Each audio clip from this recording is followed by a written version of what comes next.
Hello, everyone. Thank you so much for joining me for another episode of Ask Jun the Groomer. Today is June 14th, 2007.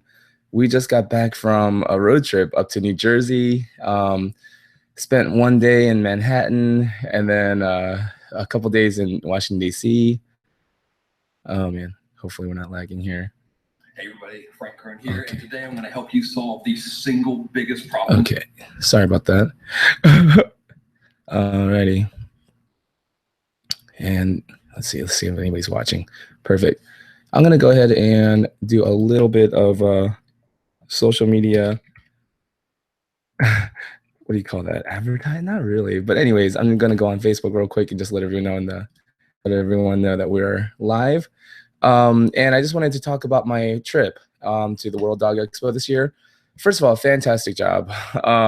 Todd Shelley, I actually went over to him and I was like, Todd, thank you so much for letting me come up to the show with the press pass. I really appreciate this. And I was, I asked him like, this is such an amazing show. Was it hard to do this? Like, was it stressful? And he looks at me, he was like, this is probably the hardest thing I've ever done, And I was like, wow, really? And he was like, yeah, like this is the first show that Barkley has done that is not for just groomers. That's open to the public, and also had lots of other dog behaviors and vets and all this stuff, kind of like Super Zoo. It really was. It was like Super Zoo on the East Coast, and Super Zoo is out in Las Vegas, and that's done by WPA, so a different company runs that. But Aaron covers it as well, and they're part of that show. But it really had a Super Zoo like feel to it. Only it was in New Jersey, and what was really cool was all the different activities. I mean, I was just like, wow. As soon as you went in, there was like dogs running back and forth this way. There's like dogs doing obstacle trainings in the back there. There's experts doing. Shorty was there from Animal Planet. Shorty, the pit boss. The pit bull rescue guy. Yeah, he was there. He told me that he's down in Mexico now, and I think they're getting ready to do something. To go back on TV again. But anyways, it was just so much, and you guys have to forgive me. I don't know why it was so tiring. Oh my goodness, like I was wiped out this trip. But anyways, you know what? Forget it. I think we'll just go with it. We got enough people watching. Brandy Duke. Hey, what's up, Brandy Dukes? June, wow. Hey, thank you so much. That's funny. The funny thing about inspiration is I guess the more you give, the more you get, because you're my inspiration. It's like I'm giving you inspiration, you give me inspiration. It's amazing. But Josie Ryan, hey, what's up, Josie? How are you? From Ireland, right? Oh, wow. Josie from Ireland. Thank you so much for joining. So the first night I'm there, I ran into Dr. Cliff Favor, who runs the Animal Health Services out in Cave Creek, Arizona. And the reason why I know about him was through Michelle Knowles, who was running their Yves Saint Bernard program there. And Michelle is no longer doing that. She's doing her own thing called All Things Paw, which is great, But I was talking to Dr. Cliff Favor about my theory about brushing more and bathing less. And I was like, I do dry baths. I teach my clients to, not wash their dogs so much, brush them before we wash them.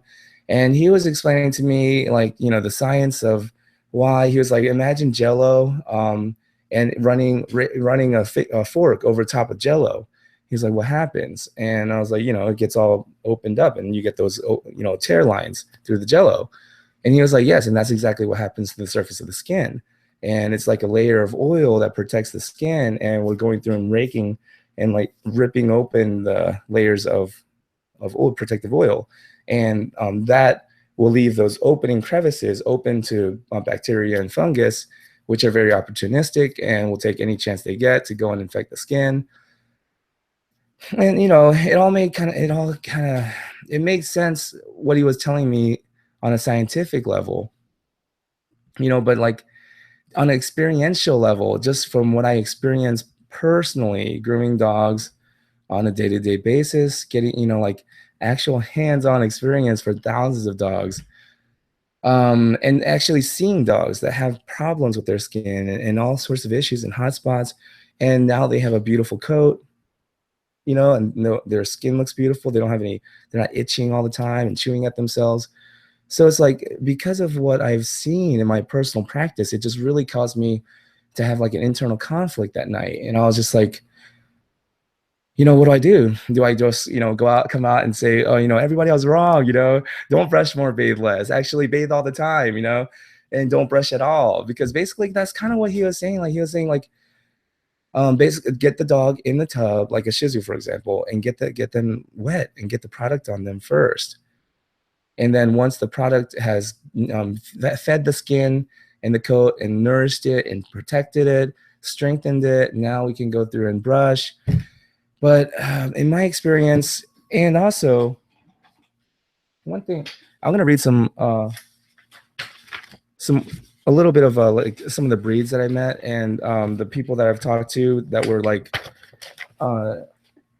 breeders, and they show their dogs and they compete with their dogs, and their dogs are champions. Some of them are grand champions, things like that. But this, I just wanted to read that. This is called Grooming the Great Pyrenees, right? The Great Pyrenees, Grooming the Great Pyrenees. And the Great Pyrenees, they were actually telling me that they never wash their Great Pyrenees. And they're saying maybe before a show sometimes, but even then, they have what's called a dry bath. And yeah, Grooming the Great Pyrenees. They even had it in here. It's called dry cleaning. They call it dry cleaning. But we actually have a service that we offer our clients called the dry bath. We call it a dry bath. And basically just, spray some coat conditioners and things like that. But we're doing a thorough brush out, a thorough carding and clearing those pores out, getting the dead loose hair out, and then, doing the nails, teeth, ears. So it's like a bath, but they don't actually get washed and shampooed. Anyways, it says here on the occasional bath, let's see, when your dog is shedding his coat, and this varies with the individual, some shedding once a year, others seeming to shed all the time, it may help to get a rake with teeth 1 inch to 1.5 inch long to pull out the loosened undercoat. This may also be the time to a bath would help. Sorry, I can't. It's like dyslexic. Anyways, there we go. Let's see here. This meal, as well as warm bath, does wonders to quote unquote blow a coat and lift it out quickly. While we're talking about bathing, chances are your pet will need a few baths. If he's healthy and well groomed regularly, he will look and smell great and be welcome in your home. No matter how carefully you wash, brush, trim, etc., the final bloom of good health must come from inside. So, feeding. But let's see here. Okay, here we go. That wasn't the part. Oh my goodness, where is it? Anyways, it was saying, where did it say that? Okay, anyways.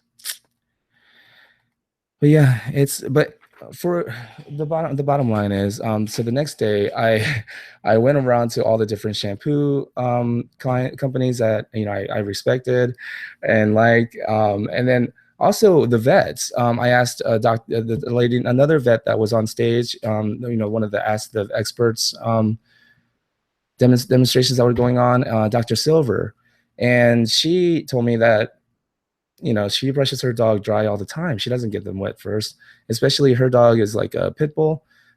So a short coat, just brushing is all it really needs. And even the Great Pyrenees owners, the show breeders, they were saying that their Pyrenees, oh my goodness, a Cuvas. I met a Cuvas champion, and the owner for that Cuvas was saying that it's a herding dog. They don't really need baths. They're supposed to be out there, and their coat is self-cleaning. And they're saying whenever they do get muddy and things like that, they just let them dry off. And once they're dry, they just brush them off and they're white and they're clean again. And so yeah, it really confirmed to me that what I'm teaching, brush more, bathe less, um, as far as what I believe it's the best way. So I'm going to continue doing it. But I do respect and I do understand the science behind what they're teaching at Eve San Bernard with Dr. Cliff Favor, and I did buy their red. What is this? Their therapy line. What is this? The mineral red. And so I got a bottle of mineral red shampoo and conditioner, and this is supposed to help treat. And I'll hold it up here. Yves Saint Bernard. It's called Mineral Red, and you can order it on their website, isbusa.com. And I also got this spray here because even people who don't really use Yves Saint Bernard products, they love this spray, and this spray seems to work wonders. And it just a really light mist is all you need, you know. Oh, and I was supposed to shake it first anyway. But anyways, and it smells great. I sprayed it. Oh my goodness. And all it is let's see here. They had it written here. Okay. It's jojoba, avocado, oil, and bamboo extracts. That's it.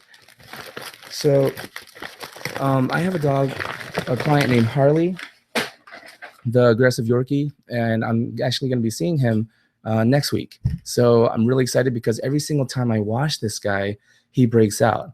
I used Advet on him before. I used Relic. Both times he broke out after the bath, like he usually does. Just bumps everywhere, like allergic reaction. And so then I spoke with his vet, and I bought a bottle of their hypoallergenic shampoo that they sell there at the clinic. He broke out again. So, and you know, the owner said not as much, but he had some bumps and some reactions again. So, you know, I was just thinking, wow, the only time he didn't break out was when I didn't wash him. When I did the dry bath, just brushed him out instead and didn't actually shampoo him. And then he didn't break out. So the actual washing and shampooing or what, but we're going to try this mineral red on him and see if that works. And I'll let you guys know how that works out. And let's see here. Sheila Bowens, so glad to finally join. Oh, whoa, what's up, Sheila Bowens? So welcome to the live chat. Let me know if you have any questions. Okay, there we go. Cher M. Hey there, I've watched your show and it helps me so much. And Cher, I recognize and I recognize your name. I like those. Nice. Sheila Bowens. Hi, Oma. Sheila Bowens. I am from Bocagon, Ontario, and you have helped me so much in so many ways. Thanks much. Thank you so much, Sheila. I really appreciate that. And welcome from, what time is it over there? And am I saying it right? Babkagian,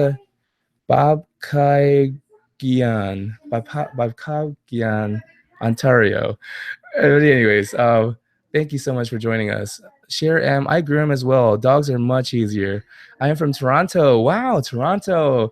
And I actually went and visited Toronto for a senior class trip back in 1999. Beautiful city. I mean, one of my favorite memories that I have actually is visiting Toronto. Leon, hey, what's up, Leon? Good night, y'all. What's up, Leon? From Trinidad. What time is it over in Trinidad? Because it's about 9:17 right now. Have been a while, bro. Yeah. Oh my goodness, I've been busy, Leon. Man, take it easy, bro. Give me a break. No, I was kidding. Start whining. Nemo Creations. Hi, June.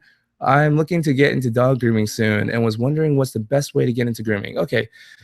For me, I believe that the best way to get into grooming is if you don't have a reputable school to go to. There's one called Merrifield, I believe, down in Florida, and I met a student there named Marlene at the World Dog Expo.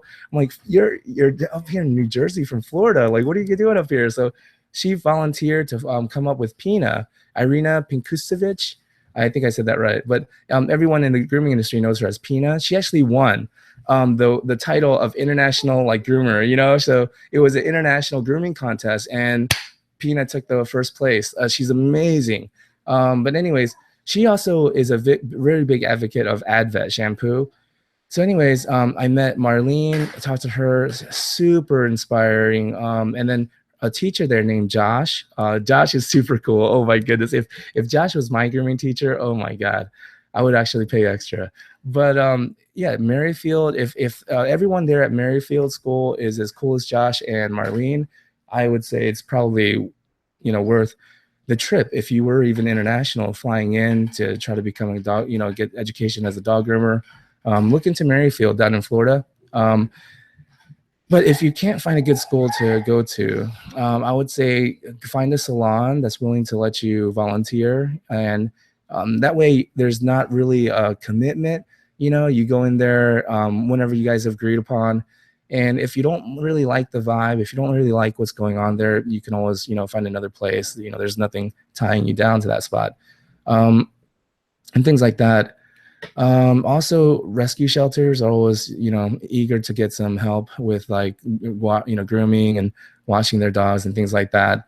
But yeah, it's really, for me, I think it's hands-on. You can get all the education you want. And going to these grooming trade shows like World Dog Expo, Super Zoo, Atlanta Pet Fair. Those are the ones that I've been to so far. But going to them and taking their classes, super huge benefit to your career if you're going to be a groomer, and taking that information and applying it, I think, though, because we were at the museums. There's a quote by John F. Kennedy, and it was saying something like, courage, the word courage itself cannot give you courage. The knowledge of these men being courageous before us, it inspires us, but it doesn't give us courage, because we can't get courage from the word courage. So in the same sense, we cannot become good groomers by getting good grooming information. I mean, it does inspire us and it does help us become great groomers by getting good information, but really it's the application of it and practice of it every single day that, helps you become a good groomer. Like the water, you can't get wet from the word water, and you can't become courageous by the knowledge of courage. You have to do it every single day. And I think that's, so what I'm getting at is find a place to get your foot in the door, whether it's a vet clinic, a grooming salon, a grooming school, whatever. If you can't afford a grooming school, time, resources, and things like that, then maybe you can volunteer your weekends and volunteer at a shop or a grooming, vet clinic that offers grooming, things like that. So once you get your foot in the door, then you start getting information. Once you start getting information and knowledge, then you start applying it every single day. And once you start doing that, and every single day try to be better than you were the day before, then over the course of a year or two, that's like over 700 days of, trying to be better than the day before. So it's just common sense. Logically, you would become a great groomer that way. Let's see here. So Nemo Creations, thank you so much for letting me get on that rant. Katie Hill, I'm getting so many difficult dogs at the minute. As I've just started, and watching your videos really helped me deal with them. Thank you so much, Katie. That's awesome. I'm really happy that these videos are helpful to you. And that's really the point, right? To try to make videos that are actually practical and helpful to people, and not just waste people's time. Shaitana, haha, it's pronounced Bob Cajun. Okay, Bob Cajun. It's pronounced Bob Cajun, Ontario. Okay, perfect. Okay, so that's that where they, okay. Cajun. Perfect. Thank you for that, Shaitana. You helped me out. Leon Harewood, it's the same time here now. Oh, really? Wow, it's 9:23 p.m. Perfect. Yeah, okay, so I guess we're on the same time zone right there. All right. Starkeyable. What is the best looking cut in your opinion for Morkie? Okay, for Morkie, and that's a Yorkie Maltese mix, and I've done a few Morkies. Actually, the Morkie was the icon for my YouTube channel here for a while. And here's what I love doing Morkies, because the body, usually you could do it the same way as you do like a, Shih Tzu or anything else. Sometimes I do like a 2-comb, which it would be like a 1/2 inch on the body. And then I would leave about 1 inch on the legs, so make the legs a little fluffier than the body. Then on the head, I would do usually like a 5/8 of an inch, or maybe like 1 inch, sometimes even like 1.5 inches, just depending on how long or short I went on the body. I try to make it proportional to the head. So let's just say I'd used a 2 comb, like a 1/2 inch on the body. Then I would use an O comb, which would be about 5/8 of an inch on the head.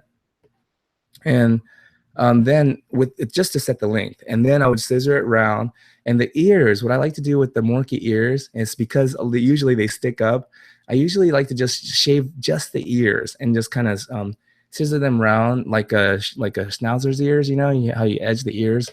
Yeah, and then you would have the ears kind of sticking out of a nice round head, and I think that's super cute. That's one of my favorite ways. Um, Thank you, Starkeyable. And actually, maybe I'll. Oh, you know what? On the grooming table where I do like a round teddy bear head on my dog Weemy, he's a Shih Tzu Maltese mix, and I actually did that with him too. I just shaved his ears and left the head round, and so you can actually see how I did that on that video if you want to go check that out. Leon Harewood, I'm opening up my own salon next week. Wow, next week. And here's the thing, Leon. When I remember when I signed my lease, my wife and I were like high-fiving each other. We're like, we're gonna be rich, you know, this is it, you know. But man, um, all of the, I remember one time I even had like a breakdown, a physical nervous breakdown, in my shop because just the pressure and everything got to me. But if you were to ask me, knowing everything I know now, would I still go back in time and do it all over again? I would say yes, in a heartbeat, because of what it taught me, what I've become in the process. You know, so Jim Rohn always says, don't do it for what you're going to get, you know, do it for what you become. You know, and happiness is not in the having, happiness is in the doing, you know. So right, turn into a sermon here. I'm gonna pass around a plate, everybody. Get your wallets ready. I'm just kidding. I'm drinking some Jameson tonight. It's just been one of those kind of trips. So sorry if I'm saying some ridiculous things tonight. As I take another sip. Okay. But Leon, good luck, bro. What I meant, Leon, what I mean is good luck. Seriously. And I'm so happy that you're taking this step, because it's a risk, you know, it's that risk, it's that fear, it's that excitement, all of that, you know, like. And here's the thing, I was listening to a book called The Power of Premonition, and the reason why life is supposed to be so uncertain, the reason why we don't just know the future and have premonitions all the time, is because he even brought up, he was saying nobody would watch a football game. Nobody would watch a basketball game. It would be no fun because you already know who's going to win, you know? So he's saying that's why, even though we have these capabilities of having premonition sometimes and having dreams that maybe saved somebody else's life or something, they don't happen all the time because the uncertainty of life, you know, not knowing how things are going to work out and the possibility of failure makes life exciting, you know? And so, I mean, I really think, Leon, this is probably the first step in like the turning point, not the first step, but like the turning point in your life right now. And you are already a success, even though this attempt may not work out. And I'm not trying to jinx anything. I hope it does work out. But even if this attempt doesn't really work out the way you planned, know that it's all part of the plan, you know, and you can't get to the next step without taking the first step. So anyways, Leon, okay, so Triple Lotus, awesome words of wisdom. Hi, June and Grooming friends. Hey, what's up, Triple Lotus? Oh my goodness, thank you for joining. Hi, Triple Lotus. Okay, so Leon is saying hi, Triple Lotus. Triple Lotus says, congrats on your new salon. To Leon Harewood.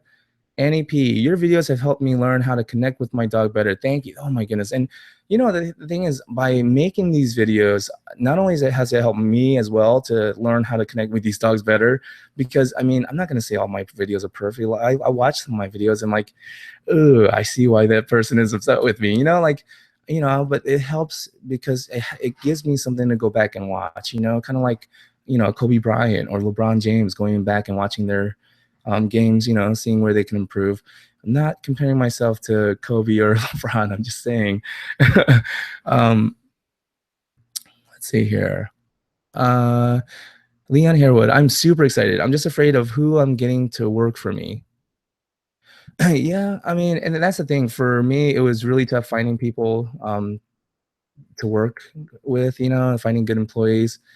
But a great little word of advice. Jim Rohn says, "Good employees are not trained; they're found." So, like rather than try to hire a bunch of like or train a bunch of people to be friendly, just hire friendly people. And rather than try to motivate someone to be a hard worker, just hire someone who's already hardworking. So he's saying like these things you cannot train. They're found. So you find good people, you don't train them. So hopefully that helps. ESP, what's up? I recognize that. ESP 92310. Hey, what's up? Treasurable Lotus, preach, June. Yeah, right. Hope everybody got their boots on. It's gonna get deep in here. All right. Starkeyable. Thank you, June. I will definitely check it out. Awesome. And it's I try to make the video short and sweet and helpful. Let me know what you think about that. It's the teddy bear head in the grooming table series. Anyways, Sheila Bowens. Hey, Shaitana, you are right on the pronunciation. Yeah. Oh, that's cool. Let's see. ESP 92310. That is outstanding advice, but good people are so hard to come by. Yeah, yeah. I mean, yeah, like it was frustrating for me, but and one time I was actually complaining, and that's one thing that I realized that I used to do a lot is complain. And I used to tell my wife, I'm not complaining, I'm just stating the facts. And by stating the negative side of things all the time, that's called complaining. But anyways, I was complaining to one of my mentors, Ted, and I was telling him, complaining about one of my employees and how he just is so hard to motivate him and things like that. And I was like, he called me one morning. He's like, hey, June, I'm so tired. I can't come to work. And I was like, what?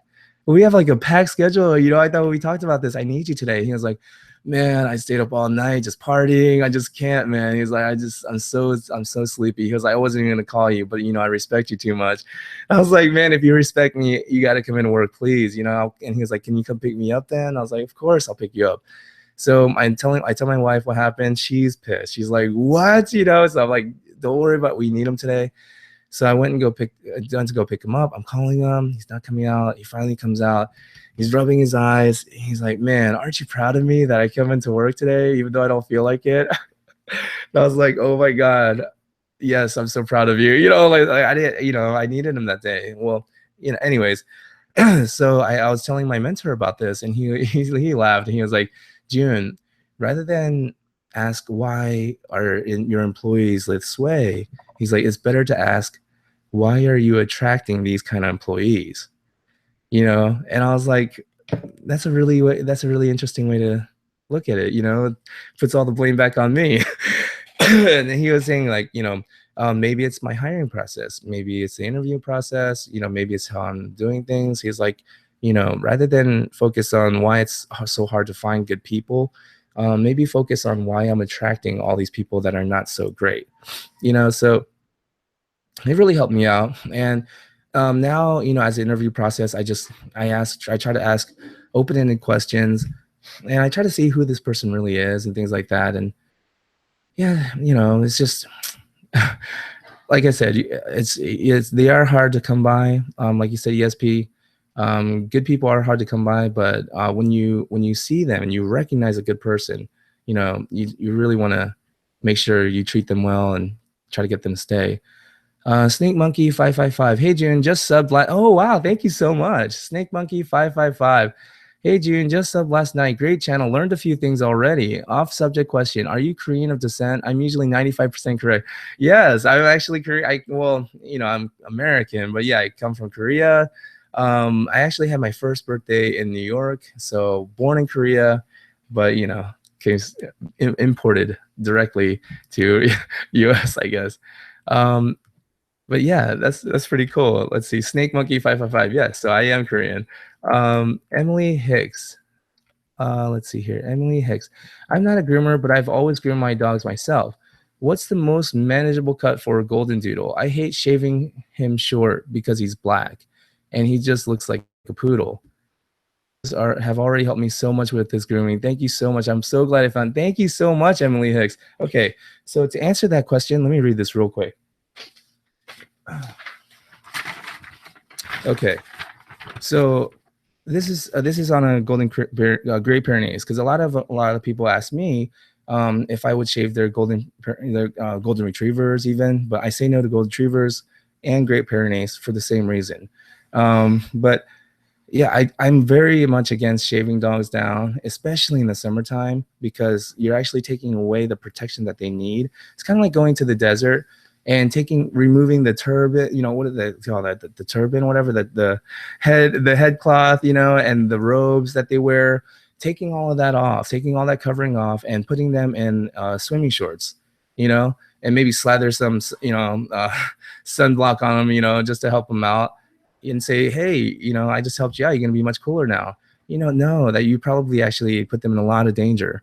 That all of that covering is to help protect them from the sun in the desert. So anyways, it says here, and this is a publication of the Great Pyrenees Club of America, and it was revised in 1992. It says, never clip a Great Pyrenees in the summer. A Pyrenees needs his coat for protection from the sun. The world's most beautiful dog, quote unquote, requires a minimum of grooming care to keep him looking beautiful. However, care should consist of a good brushing once or twice a week to help keep the coat in top condition and clean. The Pyrenean coat is coarse, and hence a brush should remove the dirt. Loose undercoat can be removed easily with a wide tooth comb or a rake. So yeah, they're saying never shave a Great Pyrenees because their coat protects them from the sun. And I'm sorry about that. But that's the same reason why we wouldn't want to shave a golden retriever in the summertime. We don't want to shave labs in the summertime. Summertime is probably the worst time to shave a dog. It would be better to shave them in the wintertime because the sun is not so intense on their skin. But then they would have no protection from the cold, and then they would freeze to death. They would get the chills. So wintertime is actually not a really good time to shave them either. So when is a good time to shave them? In my opinion, never, never shave them. But that's just my opinion. But Emily Hicks, yeah, the golden doodle especially, I don't like going short. The shortest I like to go on a golden doodle is probably a 2-comb. And if I had to, I would do a 4-blade, which leaves about a 1/4 inch. But that's about as short as I would like to go on a golden doodle's coat. ESP 92310. I've been following you for a bit to learn from you. Oh my goodness. I just went down to I'm a dog trainer and manage an animal shelter and need a groomer so bad. We rescue a lot of puppy, mill, and hoarder dogs. Ah, wow. Well, and I always say the best dog groomers would probably be dog trainers. Dog trainers would probably make the best dog groomers because you already know how to interact and handle them. All you need to know now is how to use a pair of clippers in your hands and scissors, So, I mean, man, maybe I'm so busy now, though. I'm booked out for the rest of the year. I mean, I was going to say, because before I wasn't so busy, I was like, going to say maybe I can go out and, show you how to groom your dogs, but I don't know. Let's see. Where are you, SP? Maybe I know some groomers in your area that might be able to help you out. I don't know. Snake Monkey 555. By the way, got a Schnauzer Chihuahua mix and a mini Schnauzer, and just started grooming them myself. Awesome. Now a Schnauzer Chihuahua mix and a mini Schnauzer, both of them, you're not going to need a lot of brushing. I mean, a lot of bathing. Just all you're going to need is regular brushing and, just plucking and pulling those really long, older hairs out of the Schnauzers. Let's see. Okay.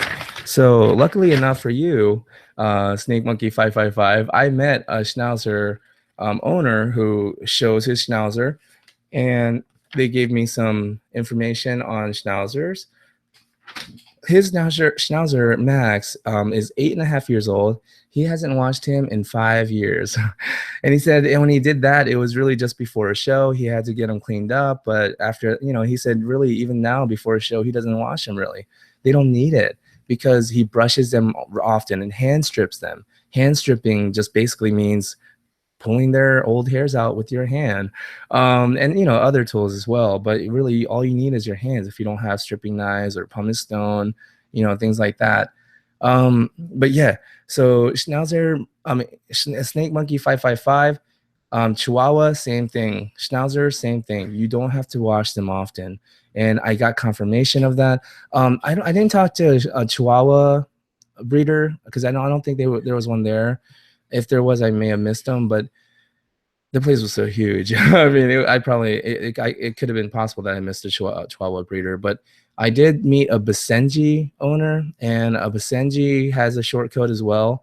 But they're like the barkless dog. They lack the vocal cords to bark. But anyways, same thing with the Basenji owner. Brushing, they don't really wash them often. You don't have to. All you did is brush them. So especially with these short coats. So Snake Monkey 555. Just my recommendation to you, in order to keep their skin and coat healthy, and you won't ever have that funky smell, like bacterial, like rag smell coming from your dogs. You'll never have that if you don't wash them so often and you just brush them more. I'm not saying don't ever wash them. I'm just saying brush them more than you wash them. And when you wash them, use conditioner after you use shampoo. As long as you follow those simple steps right there, brush more than you bathe and use conditioner after you use shampoo, you'll avoid probably all the skin issues out there that most people deal with. Nemo Creations, let's see here. Okay, Nemo Creations. I'm glad I found his channel too. Wow, thank you. One of my dogs are Shih Tzu Maltese. Oh wow, like my Weemy. Shih Tzu Maltese mix, and I watch your videos and follow along and practice on them. Yeah, I grew my Shih Tzu Poodle mix and have a teddy bear face. She's the cutest. Awesome. Wow, that's so awesome. Good for you, Nemo Creations. Star Andrea Tutu. How do you keep a Maltese cool during the summer? You just comb them. You just comb their hair. That's it. And their coat will actually keep them cool in the summer. Let's see here. But if you cut their hair too short, now you've taken away that Maltese's ability to keep himself cool, that insulation. So then you would have to keep them indoors. But if your Maltese is going to stay outside for a little bit, spend some time outdoors, I would say keep some coat on them so that they have some protection from the sun and the heat. Nemo Creations, one last thing. What would be some grooming supplies just to start off with, like a beginner set? Okay, a beginner set for me, I would suggest a slicker brush, a greyhound comb, and that's a greyhound comb, just meaning a steel, like a metal comb that has a fine and a coarse side on it, like two different sides on one long metal comb. So a slicker brush, and that would be like the square. Usually they come square with a handle and little pins on them that are kind of bent. And so that's going to help kind of break up the coat and loosen everything up for you. And you don't want to scrape it along the skin. You just want to kind of put it on the coat and pull out. And then also lift the outer coat, and you'll see the undercoat underneath of it, and kind of gently brush like that. So a slicker brush, a greyhound comb, and maybe even a pin brush or like a bristle brush. And that way you can do like a gentle final comb out and spread those oils. But that would be a good little, grooming kit to start. Excuse me. NEP. What kind of brush should I be using on my Morkie? On a Morkie, same thing. I would probably be using a slicker brush, a greyhound comb, and with the Morkie, I may even use a Coat King, which is like kind of like that bear claw looking one. It kind of curves, little curved teeth that looks like little claws, but they call it a Coat King. I would probably use a Coat King, or they call it like a dematting rake sometimes, or undercoat rake. So for Morkie, I would probably do a slicker brush, greyhound comb, and 10 or 12 tooth undercoat rake. ESP 92310, Fort Benning. Wow, Fort Benning, Georgia, Mock, Georgia. We have 2 shelters. Recently took in 32 multi-poo Shih Tzu poodles, cheese from a backyard. Oh my, 32 of them. Wow. So who was asking earlier how to become a groomer if they were looking to become a groomer? Contact a local rescue like her. I'm going through here. Okay, Nemo Creations. Hi, Jim. I'm looking. Okay, Nemo Creations. So that's it. Where are you at, Nemo Creations? Because I mean, honestly, getting in touch with somebody like ESP 92310 in Fort Benning, Georgia. I'm not really even sure where Fort Benning, Georgia is. Sorry about that. I'm pretty sure that's like at least a 2-3 hour drive from where I'm at, though, if I'm not familiar with the name. But yeah, oh my goodness. So yeah, you really do need a groomer to help you out. But for me personally, I feel like I'm just so overloaded right now with my schedule. We're actually trying to get people, replying to people who emailed us back in last month, May 21st, and things like that, and trying to get them on our schedule. So, I don't know what we can do. ESP, let's see. Man, okay, maybe email me at junthegroomer@gmail.com and put on their YouTube conversation on the subject, and give me your contact information so we can talk about this a little bit more. Because I'm open to going and trying to help you out, but I just don't know when I could. And so maybe we can, work something out and talk about it a little bit further. Um, Star Andrea 22, best cleaning stuff for Maltese. Okay, so best cleaning stuff right now, at this moment, I believe it's Advet spray. Advet Hygienics makes a spray that's made with aloe, and arnica, and I think it's jojoba or something like that. But anyways, amazing product. I love it. I love the smell of it. It smells natural. It's not very overpowering, and also it actually does benefit the skin, and it actually does help the skin. So I really like Advent Hygienics. I'm a huge fan of them now. Yves Saint Bernard also, like the spray that I just showed you, what is it? The Tommy H270. So this is a really nice spray as well. I mean, the more I smell it, the more I feel it. When I spray it on my hand, it doesn't feel greasy. There's a little slip to it, and look how quickly it's gone. It's gone. It just goes right. It absorbs right into the skin. So I really like this product. I mean, I'm using it kind of on myself, and I'm gonna be using it on my clients' dogs. And I'll let you guys know if there's any complaints or anything, or and also the good stuff too. I'll give you some feedback. But Star Angia 22, thank you so much for that question. Steen 140, I just started grooming school last week. Okay, I'm loving it so far. Any tips for newbies? I would say for newbies, the tip would be don't focus on what everyone else is doing around you. Focus only on yourself and what you can learn and what you can absorb and how you can apply this information. Because I say that only because it almost seems like the way to spot a new groomer is they're going to be overly confident and overly competitive and overly comparing themselves with other people, with other groomers and things like that. And I just feel like that's kind of what happens. Me too. When I first started grooming, I knew I was going to be better than everybody, like better than you, better than and that was kind of my attitude in the beginning.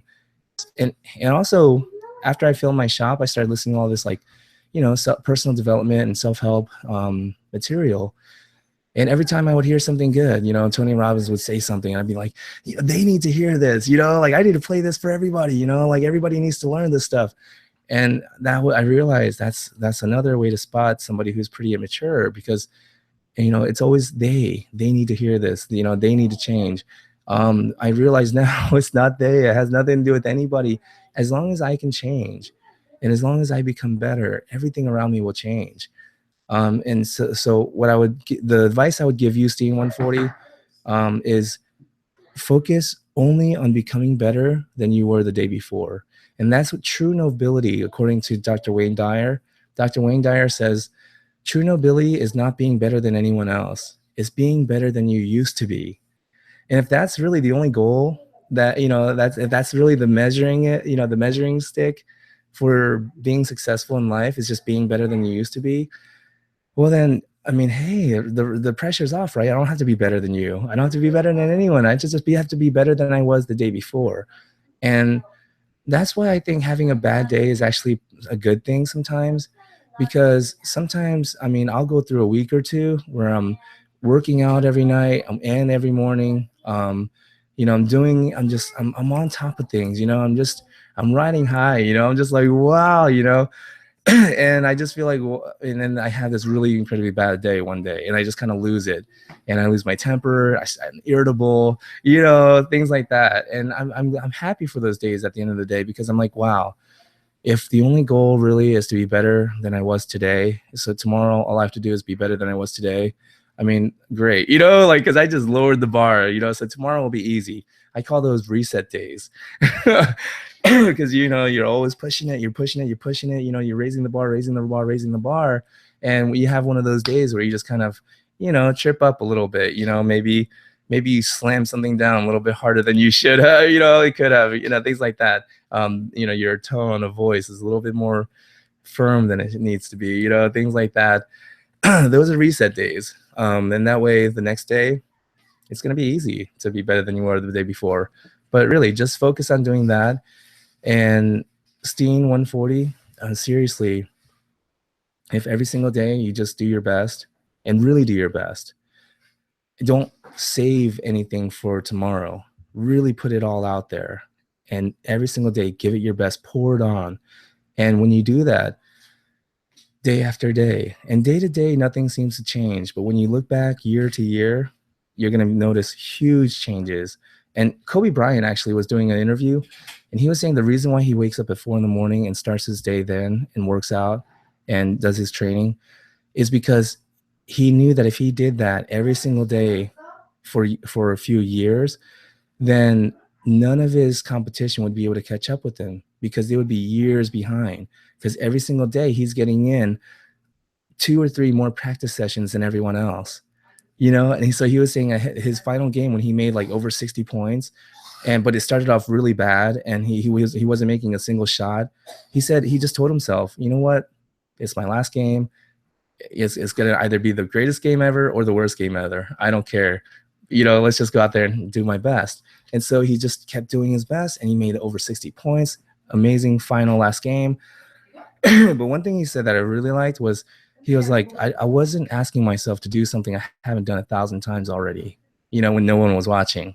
So for him, he's like, people say that I'm stone cold, or, I don't get nerves, or I don't get nervous and things like that. He was like, why would I get nervous when I've done that 1,000 times already, more than 1,000 times in the gym, in the court, when nobody was around? I've done that. I drilled it thousands and thousands and thousands of times. So when the time came for me to do it again in front of all these people, it was no big deal. I just did it. I was like, wow, that's really the key. And Malcolm Gladwell, he wrote a book called Outliers, and he talks about the fact that it takes 10,000 hours to become a master level at anything. 10,000 hours. So Steen 140,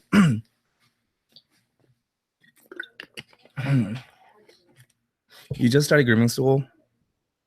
So once you get out of grooming school, that's when the actual clock starts counting down for the 10,000 hours. Because school really is going to give you the head knowledge, but then you have to go out there and really start applying it. So after school, you have 10,000 hours to complete. And it's not just 10,000 hours clocking in, clocking out mindlessly. It's 10,000 hours that are deliberate hours in practicing and training and trying to be better than you were before. 10,000 of those hours, and you will reach master level. Then no one can stop you. Seriously. It's like a 4-leaf clover. You think any of those 3-leaf clovers can do anything about that one clover that's growing that 4th leaf? They can't. The most they can hope to do is maybe cover them up and grow over top of them. But whoever's looking for a 4-leaf clover, they're gonna dig them out. They're gonna search them out. They're gonna push all those 3-leaf clovers aside and pull that 4-leaf clover out of the crowd. So that's good night, Ava. I love you. So that's would be my best advice. That's the advice I give to my daughters. Don't compare.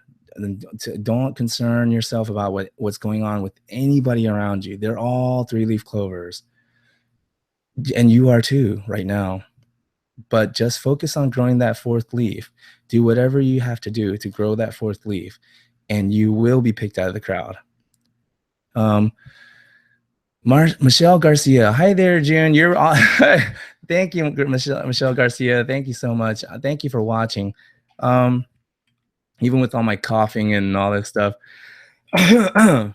Man, it was a long trip. I mean, I don't even want to get into all the messy details of what was going on. Well, just a taste. On the last day, our car got towed in Washington, D.C. Anyways, Emily Hicks. Emily Hicks. Hold on. Emily Hicks. Is this Emily Hicks the same Emily Hicks in Utah? I don't know. All right. That's usually what I use, but I like it best about an inch or so. We shaved him early last fall because he lays on his back and it was so mad and easier. He has a shallow pool to stay cool in the heat. Okay. Awesome. And Sheila Bowens, I'm so nervous when it comes to cutting back nails, but still want to get them short enough. Yeah. And Sheila, nails are actually really easy as long as you understand how they grow and how to avoid that nerve. And I think it's time to make another nail video, because I have a nail video that I made with my dogs, and it's called How to Trim and File Nails, I believe, and it's one of my really early videos I made like 4 years ago, I think. So I may make another one. But basically, the nerve grows down like this, and then the nail that grows like that. So rather than, let's just say this is the nail and this is the pad of the foot right here. Rather than clip it like this, and you're usually going to clip that nerve, I clip it like this, right? And then you get a really sharp edge right here, and then you just file that sharp edge.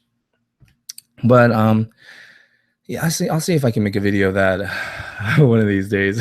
I'm just kidding. Star Andrea 22. Best way to potty train a Maltese that's almost 7 years old. You see, I would like to answer that and just give you my opinion, but that's really all it would be, is just my personal opinion, because I don't really have a lot of experience with dog training and behavior and things like that. So that would be more of a dog behavior question. And I'm really excited that I met a guy named Josh Aaron, I believe it was. But that was another thing I want to address. AKC certified salons and groomers. The AKC is now getting involved in licensing salons and groomers. So you want to find out more about that.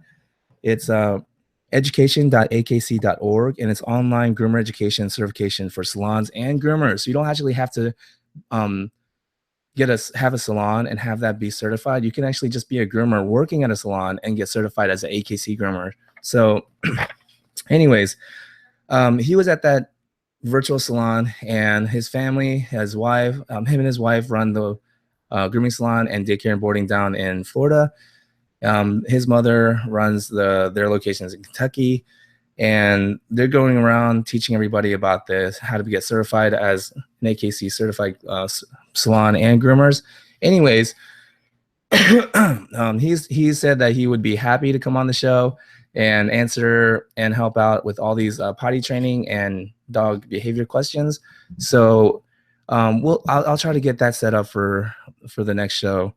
Who knows when that'll be, but maybe in about a month or so. Let's see. ESP 92310. Sorry, I'm sweating so much. We're back in Georgia and it's hot. It's the summertime. It's just hot and muggy, the humidity here. Anyways, Sheila Bowens, I'm so nervous when it comes to cutting back. Okay, that I already did that. Best way to, okay, that ESP 92310. It's by Columbus, Georgia. Oh, okay, Columbus, Georgia. Nice. Star Andrea 20, Duluth, Georgia here. Wow, Duluth, Georgia. Okay, that's not too far from where I'm at. I'm in Sewanee. Awesome. So you're in Columbus, Georgia. It's not too far of a drive. I would have to dedicate like an entire day or maybe even a weekend, but we'll see. Maybe we can work something out. I'm gonna send myself to grooming school. Any recommendations? Yes, Merrifield School of Grooming, run by Irina Pinkusevich, and she has teachers down there. I met Josh, one of the teachers, at the World Dog Expo, and Marlene, one of the students there, who volunteered to come up and help. Irina win the show. But she had nothing but great things to say about the school as well. So Merrifield down in Florida, I would probably recommend them if it's not too far from where you're at. Even if it is, I mean, it's just one state over. I would probably go to Merrifield if I was looking to get into grooming. I just didn't know about any kind of schools when I started. Um, Let's see here. Leon Harewood, do you use a program to keep updated with your clients' appointments? I need help managing my clients and their appointments. Yes, my program that I use is called Kimmy. My wife. My wife does all of that. She's amazing. She's organized and she's business oriented. Her mind works in numbers and business and things like that. So she's the brains of the business. I'm the heart of the business, I guess. I have all these creative ideas and I always want to just go and groom the dogs and make them look pretty and everything. But my wife does all the scheduling, the admin, the communicating with the clients, payment issues, pricing, all of that my wife does. So if you're a one-man show, I did like Store Vantage when I did use a program for my shop. It's called Store Vantage, STORVANTAGE, storevantage.com. I'm not sure if they're still up and running. They probably are because it was a good program. But I really like Store Vantage, and it's free at first. But then as you get like I think 100 accounts, like 100 clients, then you start paying a little bit. But it's really reasonable. I remember the price being really super reasonable. Cool under the collar. But right now I don't use any software, Leon. I just, I don't want to say I use my wife. My wife helps me. Cool under the collar.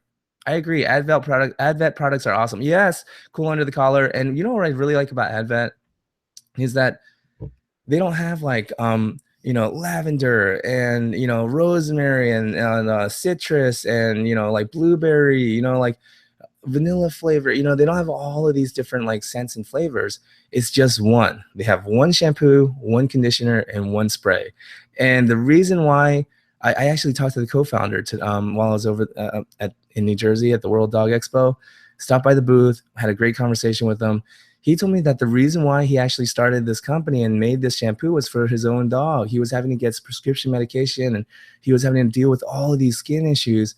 And he was like, it was just like one steroid shot after another, one prescription shampoo, and he was never off of any medication. He was always on some sort of medication because whenever he would come off of it, his skin would get worse again. And so he said he made it for his own dog because his own dog was just suffering so much. His friend's a chemist, so they made this shampoo for his own dog. And then it worked so well for his own dog, he started using it for his friends, started helping them. So it kind of grew organically out of a need, out of a necessity, And that's usually where the best ideas come from, right? The mother of invention is necessity. Like Sam Cole. When I talked to Sam Cole is a living legend in the industry, by the way.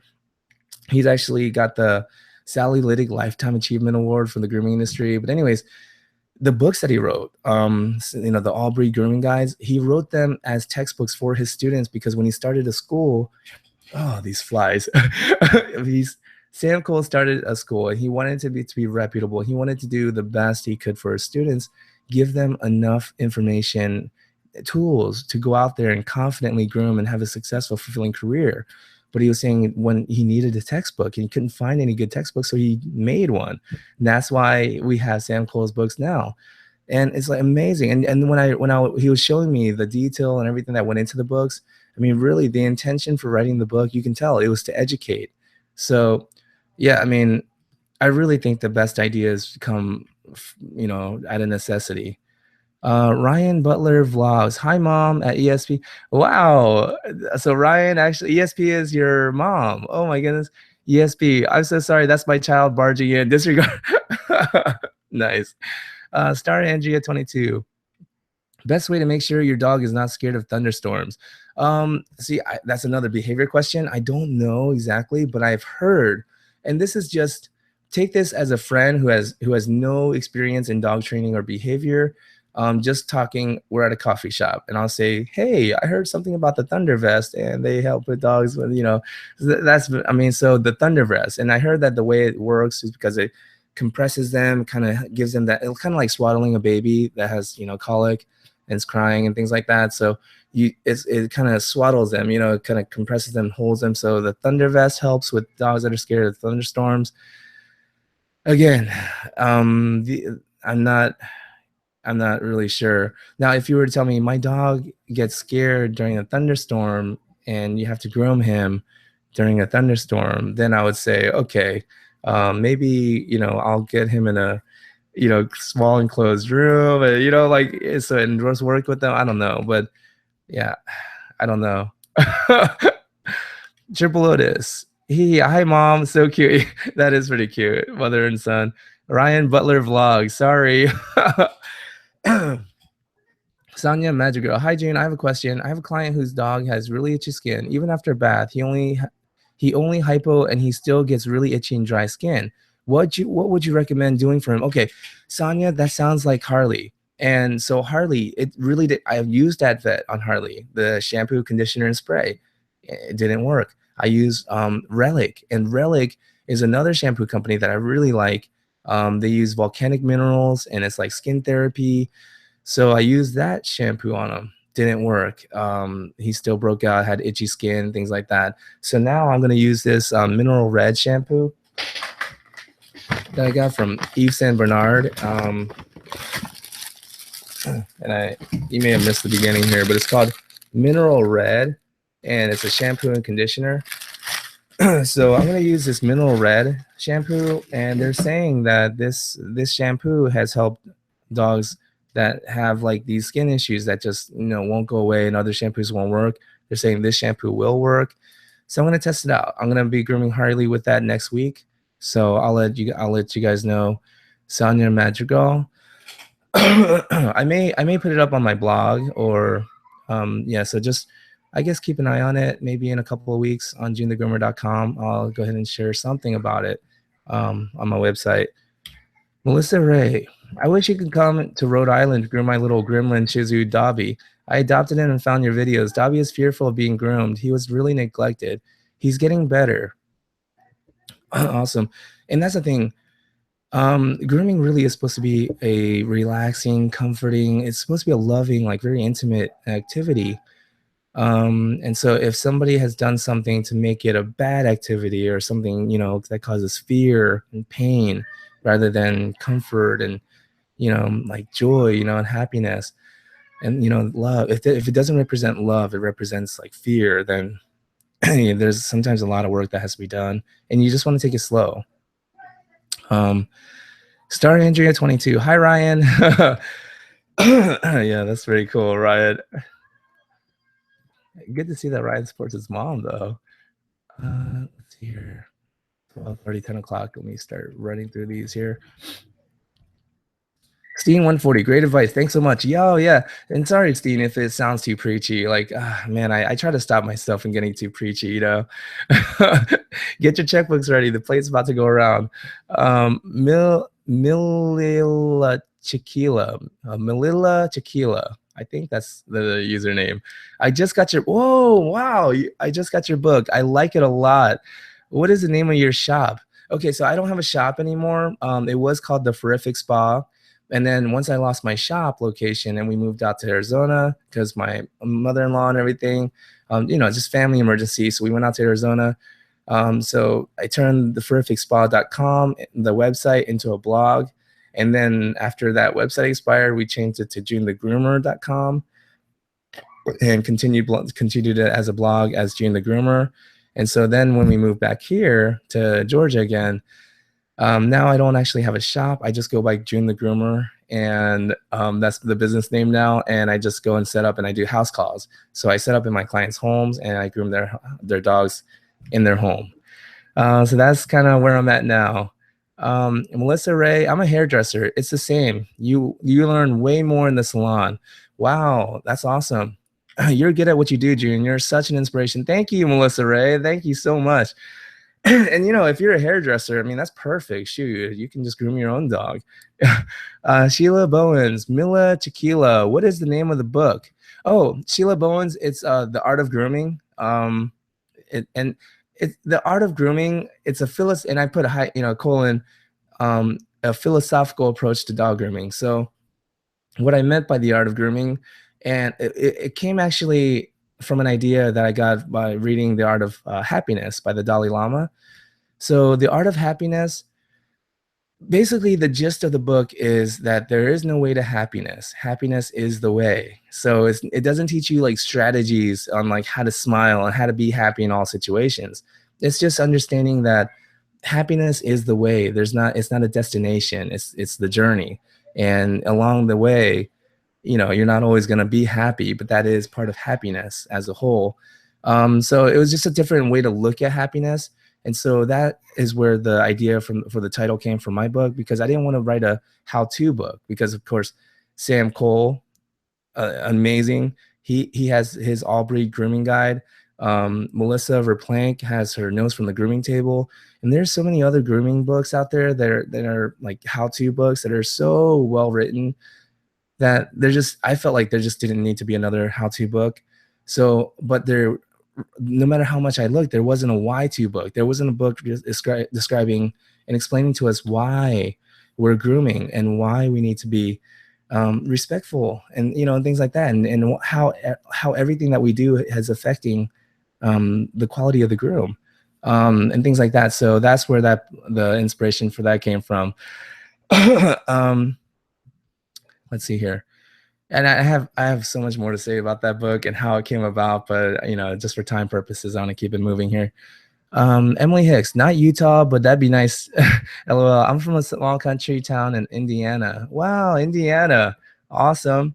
Show Bob. Hey, what's up, Show Bob? Wow, long time no see. Started in June 22. Where's your grooming place? So yeah, I just I don't really have a place. I go to people's homes and groom in their home. So actually, I can go anywhere. So the good news is I'm not locked down to a brick and mortar store. So if you're in Indiana, like Emily Hicks, or no matter where you are, I can actually travel to you. It's just right now I'm not in a position where I can cover my own travel costs like that. So if I were to travel out to, like, say, Chicago or wherever, Virginia even, if I were to go to travel out to you and groom your dog at your place, I would have to at least ask for the travel cost to be compensated. But and I really probably even couldn't do it this year, the rest of this year. So it would have to be something we plan out for next year. But anyways, Show Bob, hey, do you listen to the Groom podcast? No, I don't. Who runs the Groom podcast? That's interesting, because I was actually thinking about starting a podcast with another friend of mine, a grooming friend named Morgan Nelson. He was a grooming teacher at the Nash Academy. He's been grooming for 15 years, and so really good guy. But I mean, just things just weren't working out schedule wise and everything, and I'm really busy as well. So I don't like to force things. I feel like if it's meant to happen, it's going to happen when it's supposed to happen. I don't really like to force it, because a lot of time when things are forced, it's not going to work out anyways. Tanya Como, what's up? Good to see you, June. ESP92310. There's also a way to wrap a shirt around the dog's body to mimic what. Okay, there's also a way to wrap a shirt around the dog's body to mimic what the Thunder shirt does. Sonia Madrigal, thank you, June. You're the best. Thank you so much. Melanie Alba, I'm taking a course in pet grooming. It's my second week now. I'm nervous with cutting nails. Any tips? Can you real quick mention that there have been a lot of emails that came in? We're just like a month behind. Okay. Emails, but there's a lot of questions like that about their schools and we'll cover all of that during next year. Okay, so my producer, my wife is telling me that we're getting a lot of emails coming in about, are we going to do a school? Are we going to do more podcasts? Or, what are we going to do? And so workshops, shadow programs, things like that. So She's saying maybe in the next Ask Jun the Groomer hour, we'll cover all of that. Melanie, okay. So Melanie Abad says, I'm taking course in pet grooming. It's my second week now. I'm nervous with cutting nails. Any tips? Yes, just cut the tips and then file the rest. So you don't really have to cut all the way as close as you can to the nerve, because a lot of times by doing that, you might accidentally get the tip of it. So I say cut as little as possible and just get a cut. Just get the cut more, the nail to open up. And once you cut the nail, then you can actually use that sharp edge to file it down smooth and fast with the Dremel. So that's my suggestion. And that way you won't really have to worry about accidentally making it bleed too much. And you still may here and there, but really just get the little tips. Just get the tips and then file around. Star Andrea 22, you rock. Wow, thank you so much. I'm glad you think I rock. Melanie, but also at the school, they seemed harsh on dogs, forcing them down to do grooming to them. I watched your videos before and I felt pain watching that. What do you think of that? See, I've actually heard a lot of this as well. Patricia, one of the groomers that is one of my dear friends now, she had the same experience at the grooming school she went to. She saw a lot of what she considered abuse. For me, honestly, especially if I'm paying for it, I would want the experience that I feel is valuable to me. And if I see things that are making me feel uncomfortable, making me feel tense inside, things like that, I would feel like I'm not getting value for my money, and I would probably address it. And, I mean, maybe just it's hard to say walk away, because sometimes there's policies in place where you can't get your money back and things like that. It's like, as you've already invested so much, so you can't really walk away. So yeah, I don't know. It's really tough. And that's actually one of the reasons why I feel so passionately about sharing information and doing what I do, because I've seen so much of that myself, especially when I first started grooming.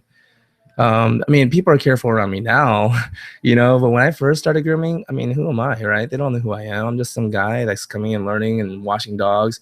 So, they weren't so careful around me when they didn't, when I wasn't Jun the Groomer, my YouTube channel had 1 subscriber. But anyways, that was my best friend. I begged to subscribe. Anyways, yeah, but back then, I mean, why would they be careful around me, right? So I saw a lot of things that, just caused me to want to walk away almost. But then I was like, wait a minute, if I walk away, then the people that are left are the people that are doing this, And so I feel like, and I hear that a lot from a lot of groomers, like, oh my goodness, I can't handle this. I just want to quit grooming now. And I tell them, you can't quit, especially because you're one of the good guys, It's like, if all the people that feel so strongly about this, if we all walk away from it because we can't take the pain of watching a dog being treated that way, if we all quit and walk away, then I mean, the ones that are left are the ones that are grabbing them by the collar. So I feel like we have to stick around.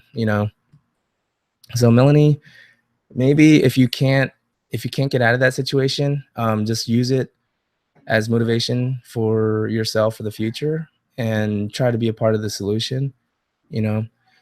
Cool under the collar, Susie the Groomer and Barbara Bird run the okay. Oh man. Okay, I'm a little bit happy because I'm drinking Jameson, some Irish whiskey. And I have a very cool story about Barbara Bird. Oh man. Okay, I'm not gonna tell it. Okay. It's not a good story anyways. I just think it's funny. But anyways, yeah, Barbara Bird and Susie. I don't really know who Susie the Groomer is. I do know Barbara Bird because there's a really funny interaction that I've had with Barbara Bird. But Barbara Bird may not appreciate me telling the story, so I'm not going to tell it. Star Andrea 22. Can you come to where I live? The groomer I had my dog at messed up her haircut. Star Andrea 22. Yeah, I mean, I could, but email me at junthegroomer@gmail.com, and my wife is going to get that. And I'm not gonna say we can't this year. We may have a day or two, or like a weekend or something that we may be able to, schedule, like coming out to you.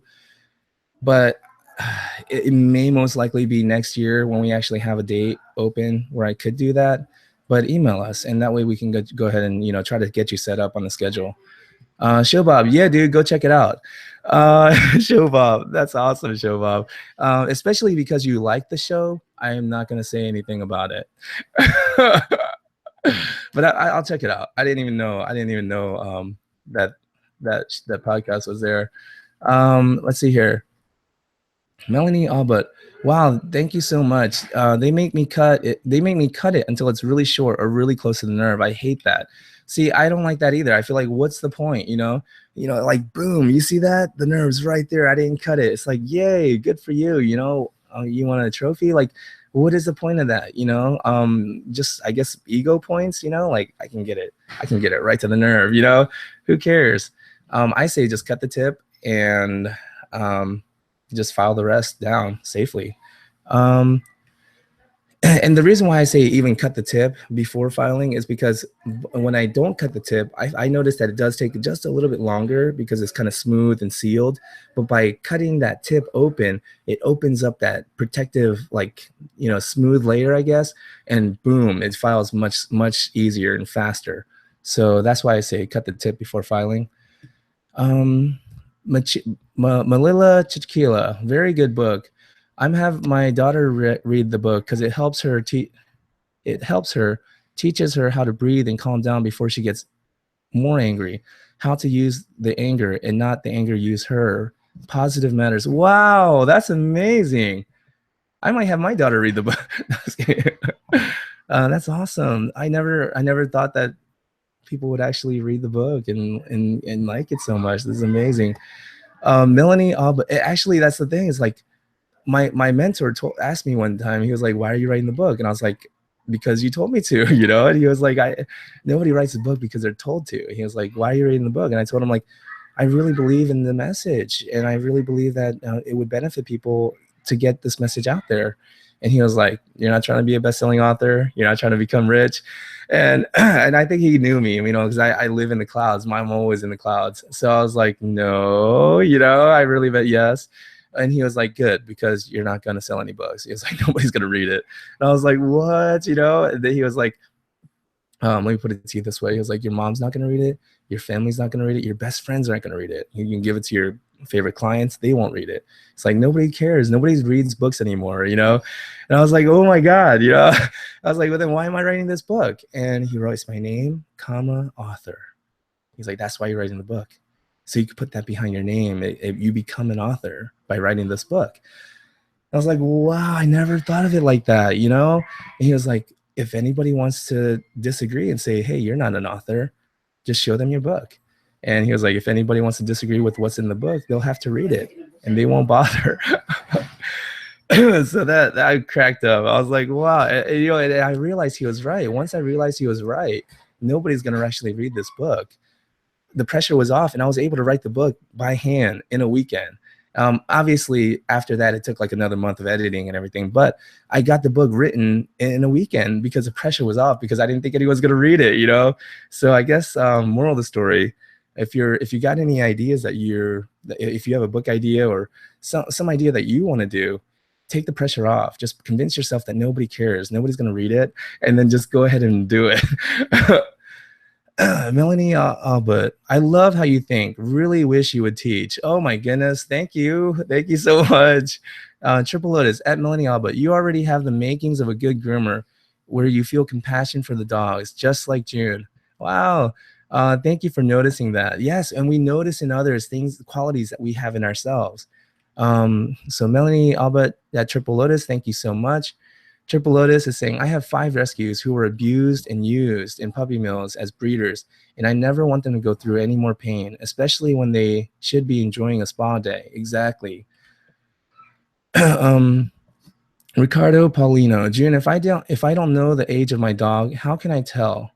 June, is there a way you can tell the age of a dog like a Shih Tzu? I mean, I don't really know, but I have friends in the rescue, the rescue, I don't want to call it a business, rescue organizations. So they are pretty good at guessing the age of dogs, but usually they even say like it's just an estimate. There's really no way of telling. But yeah, I mean, sometimes you can tell if a dog is like about a year or two old, because it's like adolescent, age, and there are things that kind of give that away. Then middle-aged dogs is between like the age of like 3 and like 5, I guess, is going to be a little harder to tell exactly what age they are. But then once they get after like 5, 6, once they're like 8 years old, I think it's a little bit easier to tell. But honestly, I don't know the answer to that. Good night, Annabelle. I love you. Okay, I'll see you.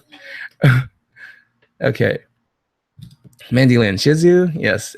Ricardo, yes. It's just about spelling here. Let's see. Star Andrea 22. Can you email me, Andre? Okay, yeah. Let me write this down here. That way.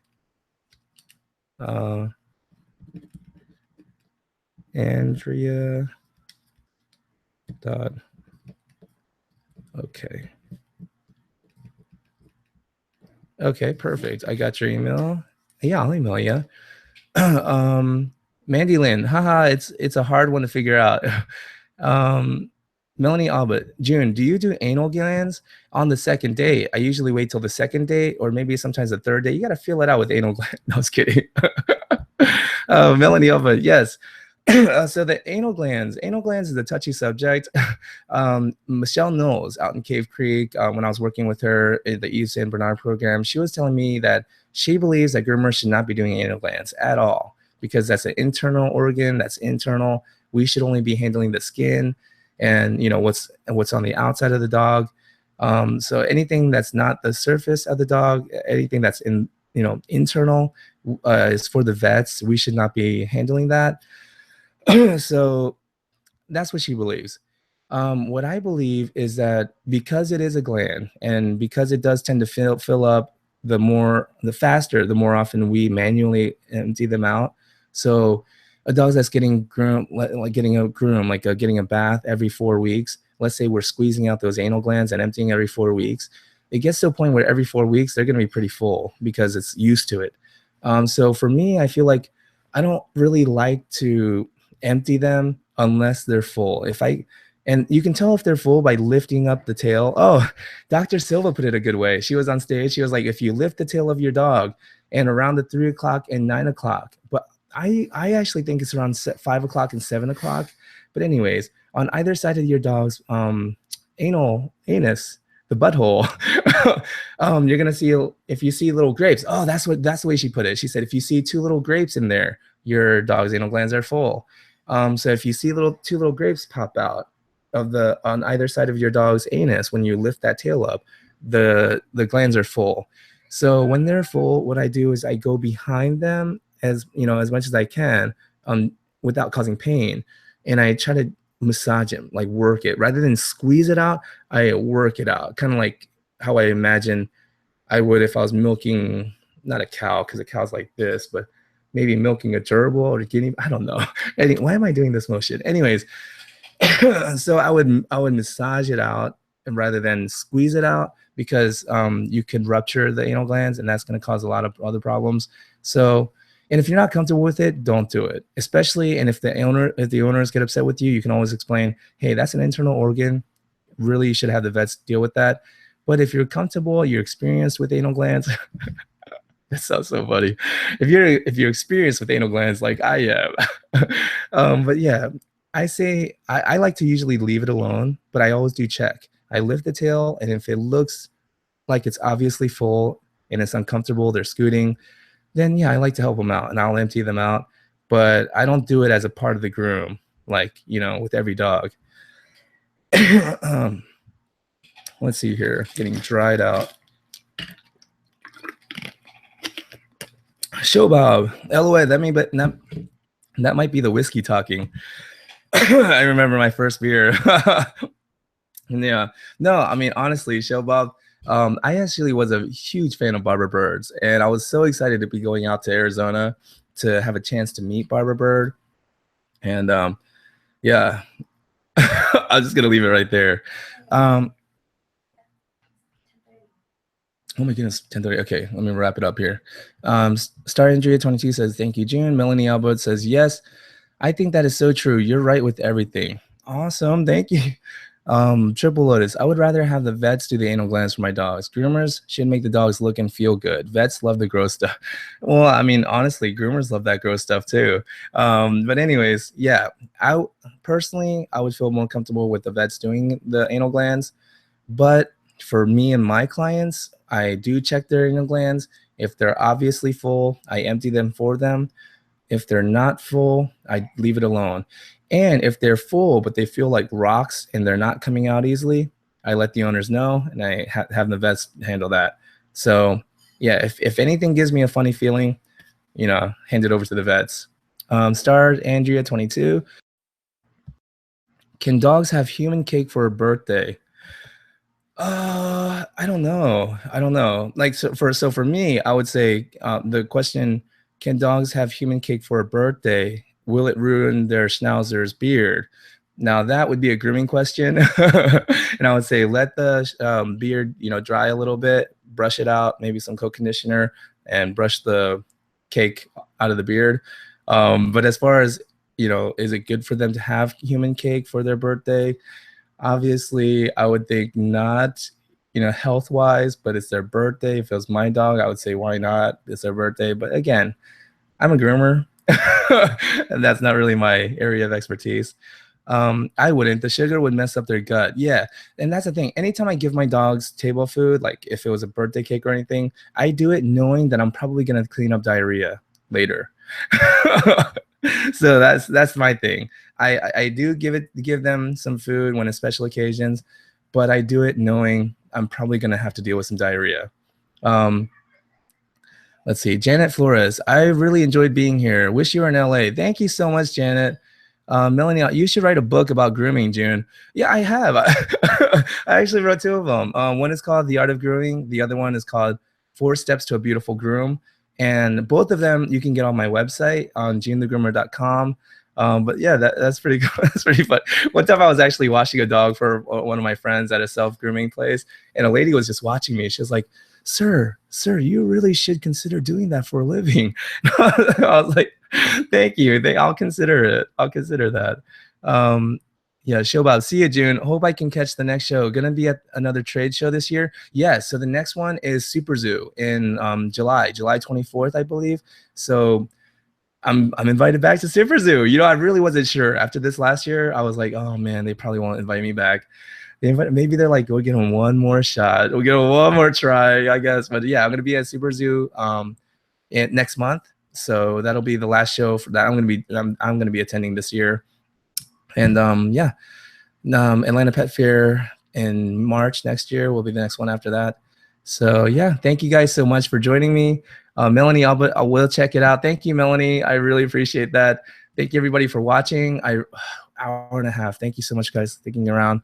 I'll see you guys next time. Thank you. Bye.